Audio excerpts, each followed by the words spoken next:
नमस्कार बंधुगण बंधु माने आपण मानकु आज ज्योतिष कार्यक्रम को स्वागत।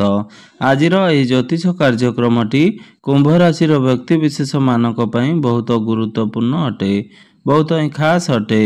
कारण आज वीडियो रे आमे माने जानिबा कुंभ राशि व्यक्ति विशेष मानकर जीवन एई महाशिवरात्रि तथा जागर परठारु बदलिबाकू जाउअछि। कारण ग्रह नक्षत्र मानकर चलन रे गोटे बहुत बड़ परिवर्तन हेबा पई जाउअछि, जहा द्वारा एमानकर जीवन रे चलथिबा समस्त दुख कष्ट एवं समस्यार अंत हेबा पई जाउअछि एवं प्रभु भोला शंकरंकर कृपारु एमानकर जीवन रे पुणी थरे खुशी फेरिबाकू जाउअछि। तेबे बंधु माने जदि आपण मानकर कुंभ राशि होई थाए तेबे वीडियोटी को स्किप न करी थरे मात्र शेष पर्यंत निश्चिंत देखंतु एवं वीडियो को गोटे लाइक करी चैनल टी को सब्सक्राइब कर दियंतु। आपण माने जदि सच्चा हृदय रे प्रभु भोला शंकर को भक्ति करुथांती विश्वास करुथांती तेबे भक्ति एवं श्रद्धार सहित कमेंट बॉक्स रे हर हर महादेव ओम नमः शिवाय अवश्य लिखि दियंतु। तेबे बंधु माने आसंतु आरंभ करिबा आज रही कार्यक्रम, जहा कि जन्म राशि एवं चंद्र राशि उपरे संपूर्ण आधारित अटे।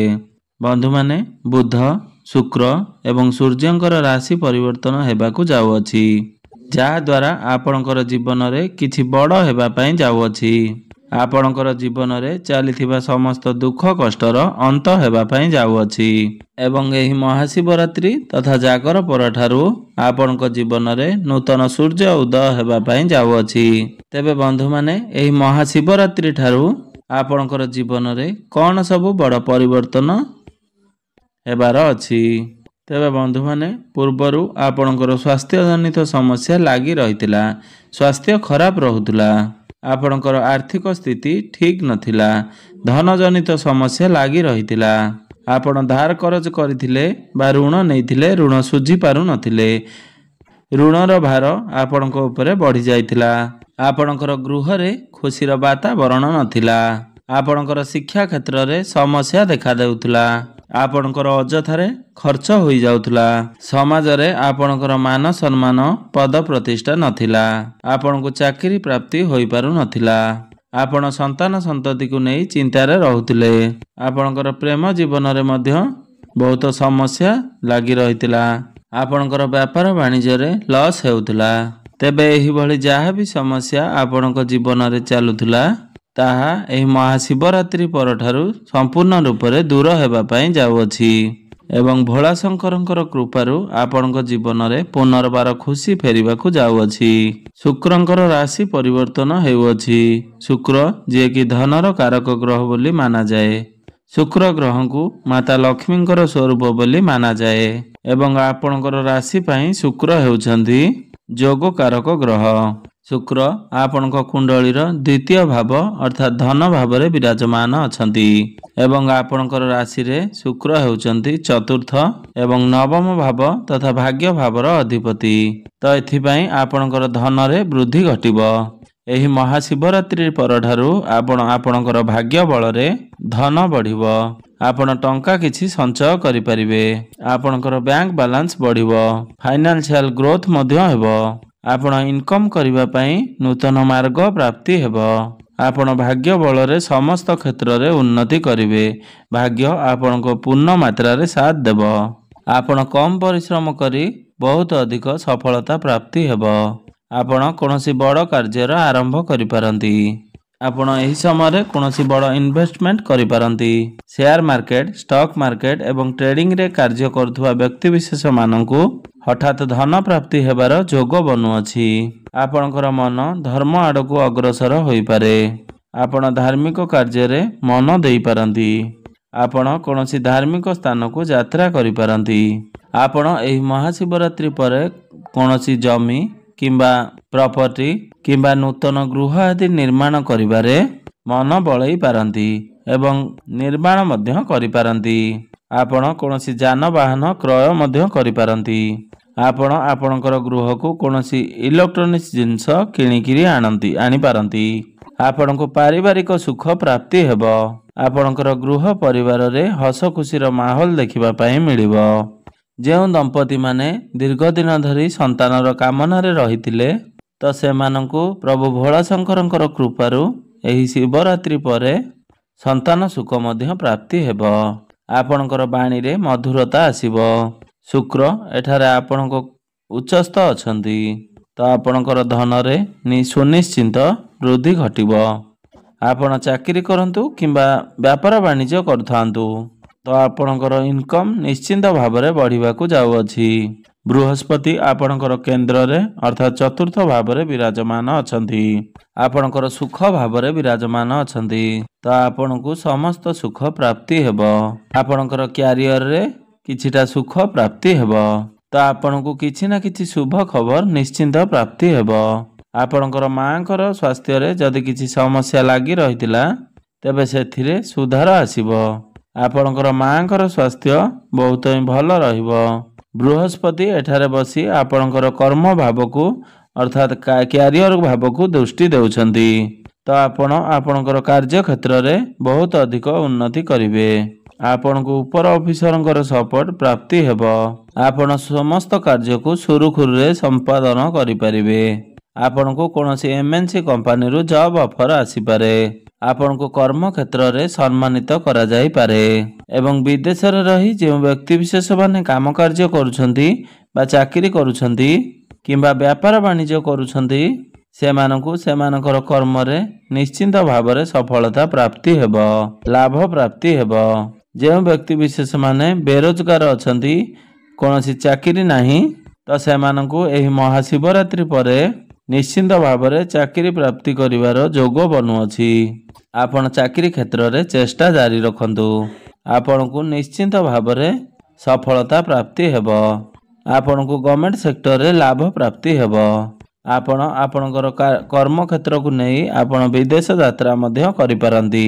ଆପଣଙ୍କର ଲଗ୍ନ ଭାବ ତଥା ପ୍ରଥମ ଭାବରେ ଶନି, ସୂର୍ଯ୍ୟ ଏବଂ ବୁଧ ବିରାଜମାନ ଅଛନ୍ତି। ସୂର୍ଯ୍ୟ ଏବଂ ବୁଧ ଏଠାରେ ରହି ବୁଧାଦିତ୍ୟ ରାଜଯୋଗର ନିର୍ମାଣ କରୁଛନ୍ତି ତ ଏଥିପାଇଁ ଆପଣଙ୍କର ସ୍ୱାସ୍ଥ୍ୟ ବହୁତ ଖାସ୍ ରହିବ। ପୂର୍ବରୁ ଯଦି ଆପଣଙ୍କର କୌଣସି ସ୍ୱାସ୍ଥ୍ୟ ଜନିତ ସମସ୍ୟା ଲାଗି ରହୁଥିଲା ତେବେ ସେଥିରେ ସୁଧାର ଆସିବ। ଆପଣ ନିଜକୁ ହେଲ୍ଦି ବୋଲି ଅନୁଭବ କରିବେ। ବୁଧ ଏବଂ ସୂର୍ଯ୍ୟ ଆପଣଙ୍କର ସପ୍ତମ ଭାବକୁ ଦୃଷ୍ଟି ଦେଉଛନ୍ତି ତ ଯେଉଁ ବ୍ୟକ୍ତିବିଶେଷ ମାନେ ବ୍ୟାପାର ବାଣିଜ୍ୟ କରୁଛନ୍ତି ତ ସେମାନଙ୍କୁ ବହୁତ ଅଧିକ ଉନ୍ନତି ପ୍ରାପ୍ତି ହେବ। ଏହି ସମୟରେ ଆପଣ କୌଣସି ନୂତନ ବ୍ୟାପାର ମଧ୍ୟ ଆରମ୍ଭ କରିପାରନ୍ତି। ଆପଣଙ୍କର ଡେଲି ଇନକମ୍ରେ ବୃଦ୍ଧି ଆସିବ। ଆପଣ ଯଦି ପାର୍ଟନରସିପ୍ରେ କୌଣସି ବ୍ୟାପାର ବାଣିଜ୍ୟ କରୁଛନ୍ତି ତେବେ ଆପଣଙ୍କୁ ଲାଭ ପ୍ରାପ୍ତି ହେବ। ଆପଣଙ୍କର ଗ୍ରାହକ ବଢ଼ିପାରନ୍ତି ଏବଂ ସପ୍ତମ ଭାବ ଆପଣଙ୍କର ବୈବାହିକ ଜୀବନର ଭାବ ତ ଆପଣଙ୍କୁ ବୈବାହିକ ସୁଖ ପ୍ରାପ୍ତି ହେବ। ଆପଣ ଦୁଇ ଜଣ ମିଶି କୌଣସି ଫ୍ୟାମିଲି ପ୍ଲାନିଂ କରିପାରନ୍ତି। ଆପଣଙ୍କର ଲାଇଫ୍ ପାର୍ଟନରଙ୍କର କ୍ୟାରିୟରରେ ମଧ୍ୟ ଗ୍ରୋଥ ଆସିବ ଆଉ ତାଙ୍କ ଭାଗ୍ୟରେ ଉନ୍ନତି ଆସିବ। ଆପଣ ଦୁଇ ଜଣଙ୍କ ମଧ୍ୟରେ ବୁଝାମଣା ଠିକ୍ ରହିବ ଏବଂ ସମ୍ପର୍କ ନିବିଡ଼ ହେବ। ଆପଣ ଦୁଇ ଜଣଙ୍କ ମଧ୍ୟରେ ଅଣ୍ଡରଷ୍ଟାଣ୍ଡିଂ ଠିକ୍ ରହିବ।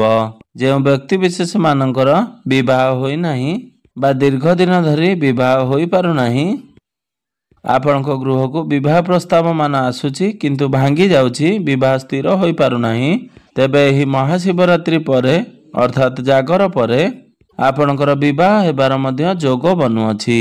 ଆପଣଙ୍କର ଘରକୁ ବିବାହ ପ୍ରସ୍ତାବ ମାନ ଆସିପାରେ ଏବଂ ବିବାହ ମଧ୍ୟ ସ୍ଥିର ହୋଇଯାଇପାରେ। ମଙ୍ଗଳ ଆପଣଙ୍କର କୁଣ୍ଡଳୀର ପଞ୍ଚମ ଭାବରେ ବିରାଜମାନ ଅଛନ୍ତି ଏବଂ ଶୁକ୍ର ମଧ୍ୟ ଆପଣଙ୍କ ରାଶିରେ ଉଚ୍ଚସ୍ଥ ଅଛନ୍ତି ତ ଆପଣଙ୍କର ପ୍ରେମ ଜୀବନରେ ଆପଣଙ୍କୁ ସଫଳତା ପ୍ରାପ୍ତି ହେବ। ଆପଣ ଦୁଇ ଜଣ ମିଶି କୌଣସି ନୂତନ ଜାଗାକୁ ଭ୍ରମଣ କରିପାରନ୍ତି। ଆପଣଙ୍କୁ ଭ୍ରମଣ ସୁଖ ପ୍ରାପ୍ତି ହେବ। ଏହି ମହାଶିବରାତ୍ରି ପରେ ଆପଣଙ୍କର ଭଲ ପାଇବା ବିବାହର ରୂପ ନେଇପାରେ। ଯେଉଁ ବ୍ୟକ୍ତିବିଶେଷ ମାନଙ୍କର କଥାବାର୍ତ୍ତା ବନ୍ଦ ହୋଇଯାଇଥିଲା କିମ୍ବା ବ୍ରେକଅପ୍ ଆଦି ହୋଇଯାଇଥିଲା ତ ସେମାନଙ୍କର ପୁଣି ଥରେ କଥାବାର୍ତ୍ତା ହୋଇପାରେ, ପ୍ୟାଚଅପ୍ ଆଦି ହେବାର ସମ୍ଭାବନା ବନୁଅଛି ଏବଂ ଯେଉଁ ବ୍ୟକ୍ତିବିଶେଷ ମାନେ ସିଙ୍ଗିଲ ଅଛନ୍ତି ସେମାନଙ୍କୁ ନୂତନ ପାର୍ଟନର ମଧ୍ୟ ମିଳିପାରନ୍ତି। ଆପଣ କୌଣସି ଛୋଟ ମୋଟ ଜାଗାକୁ ଅନଲାଇନ୍ କ୍ଷେତ୍ରରେ, ଡିଜିଟାଲ କ୍ଷେତ୍ରରେ ଏବଂ ମାର୍କେଟିଂ କ୍ଷେତ୍ରରେ, ଇମ୍ପୋର୍ଟ ଏକ୍ସପୋର୍ଟ କାମରେ କିମ୍ବା କନଷ୍ଟ୍ରକ୍ସନ କାମରେ ଆପଣଙ୍କୁ ଅଧିକ ସଫଳତା ପ୍ରାପ୍ତି ହେବ। ଆପଣ ଶିକ୍ଷା କ୍ଷେତ୍ରରେ ମଧ୍ୟ ବହୁତ ଅଧିକ ଉନ୍ନତି କରିବେ। ଆପଣ କମ୍ପିଟେଟିଭ ଏକ୍ଜାମରେ ଆପଣଙ୍କୁ ସଫଳତା ପ୍ରାପ୍ତି ହେବ। ଆପଣଙ୍କର ଜ୍ଞାନ ବଢ଼ିବ, ବୁଦ୍ଧି ବଢ଼ିବ। ଜ୍ଞାନ ଏବଂ ବୁଦ୍ଧି ବଳରେ ଆପଣ ପାଠପଢ଼ାରେ ବହୁତ ଅଧିକ ଉନ୍ନତି କରିବେ। ତ ଏହି ମହାଶିବରାତ୍ରି ପରେ ଯଦି ଆପଣଙ୍କର କୌଣସି ଏକ୍ଜାମ ରହିଛି ତେବେ ସେଥିରେ ଆପଣ ନିଶ୍ଚିନ୍ତ ଭାବରେ ଉନ୍ନତି କରିବେ। ତେବେ ବନ୍ଧୁମାନେ, ଆପଣ ଏହି ମହାଶିବରାତ୍ରି ପରେ ଆପଣ ସମସ୍ତ କ୍ଷେତ୍ରରେ ଉନ୍ନତି କରିବାକୁ ଯାଉଛନ୍ତି।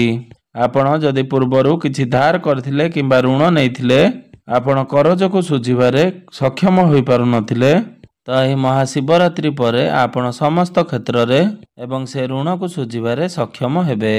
ଏବଂ ପୂର୍ବରୁ ଯଦି ଆପଣଙ୍କର କୋର୍ଟ କଚେରୀରେ କିଛି ମାମଲା ଚାଲୁଛି ତେବେ ସେହି ମାମଲା ଆପଣଙ୍କ ସପକ୍ଷରେ ଯିବ। ଆପଣଙ୍କୁ ଆପଣଙ୍କର ପିତାଙ୍କର ସାହାଯ୍ୟ ସହଯୋଗ ପ୍ରାପ୍ତି ହେବ ଏବଂ ଆପଣଙ୍କର ବଡ଼ ଭାଇ ଭଉଣୀଙ୍କର ସହିତ ସମ୍ପର୍କ ମଜବୁତ ହେବ। ଏହି ମହାଶିବରାତ୍ରି ପରେ ଆପଣ ସମସ୍ତ କ୍ଷେତ୍ରରେ ଉନ୍ନତି କରିବାକୁ ଯାଉଛନ୍ତି। ତାହା ଆପଣଙ୍କର ଶିକ୍ଷା କ୍ଷେତ୍ରରେ ହେଉ କିମ୍ବା କ୍ୟାରିୟର କ୍ଷେତ୍ରରେ ହେଉ, ଆପଣଙ୍କର ସ୍ୱାସ୍ଥ୍ୟରେ ହେଉ କିମ୍ବା ବ୍ୟାପାର ବାଣିଜ୍ୟରେ ହେଉ, ଆପଣ ସମସ୍ତ କ୍ଷେତ୍ରରେ ଉନ୍ନତି କରିବାକୁ ଯାଉଛନ୍ତି।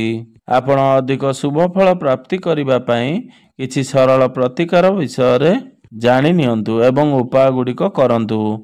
ଏହି କରିବା ଦ୍ୱାରା ଆପଣଙ୍କ ଜୀବନରେ ଆସୁଥିବା ଅଶୁଭତ୍ୱ ଗୁଡ଼ିକ ଖଣ୍ଡନ ହୋଇ ଆପଣଙ୍କୁ ଶୁଭ ଫଳ ପ୍ରାପ୍ତି ହେବ ଏବଂ ଆପଣଙ୍କର ଭାଗ୍ୟରେ ଉନ୍ନତି ଆସିବ। ତେବେ ବନ୍ଧୁମାନେ, ସର୍ବପ୍ରଥମେ ପ୍ରତ୍ୟେକ ଶନିବାର ଦିନ ଶନିଦେବଙ୍କର ଦର୍ଶନ କରନ୍ତୁ ଏବଂ ଶନିଙ୍କର ମନ୍ଦିରକୁ ଯାଇ ସୋରିଷ ତେଲର ଦୀପଟିଏ ନିଶ୍ଚୟ ଜଳାନ୍ତୁ। ଆପଣଙ୍କୁ ଶୁଭ ଫଳ ପ୍ରାପ୍ତି ହେବ। ଏବଂ ପ୍ରତ୍ୟେକ ଦିନ ସନ୍ଧ୍ୟାରେ ଆପଣ ହନୁମାନ ଚାଳିସାର ପାଠ କରନ୍ତୁ ଏବଂ ପ୍ରତ୍ୟେକ ଦିନ ଉଦିତ ସୂର୍ଯ୍ୟଙ୍କୁ ତମ୍ବା ପାତ୍ରରେ ଜଳାର୍ଘ୍ୟ ଅର୍ପଣ କରନ୍ତୁ। ଆପଣଙ୍କୁ ଶୁଭ ଫଳ ପ୍ରାପ୍ତି ହେବା ସହିତ ଆପଣଙ୍କର ଭାଗ୍ୟରେ ଉନ୍ନତି ଆସିବ। ତେବେ ବନ୍ଧୁମାନେ, ଆପଣଙ୍କର ଜୀବନ ମଙ୍ଗଳମୟ ହେଉ, ଏହା ହିଁ ଈଶ୍ୱରଙ୍କ ନିକଟରେ ମୋର ଏତିକି କାମନା। ଧନ୍ୟବାଦ।